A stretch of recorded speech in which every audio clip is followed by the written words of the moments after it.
AI கொஞ்சம் விட்டு இருந்திருந்தா என் கரியருக்கே ஆப்படிச்சிருக்கும்.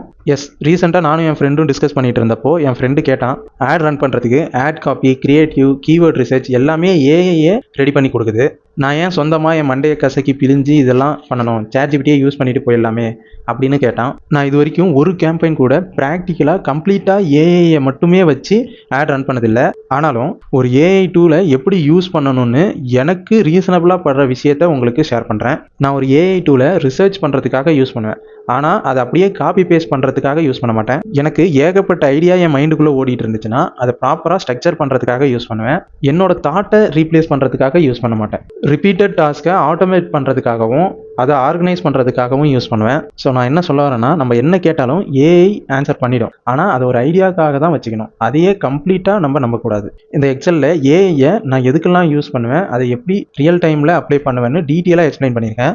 அது வேணும்னா நம்மளை ஃபாலோ பண்ணிவிட்டு கமெண்டில் ஏஐ மார்க்கெட்டிங்னு டைப் பண்ணுங்கள். நானே உங்களுக்கு பர்சனலாக ஷேர் பண்ணுறேன். தேங்க்யூ.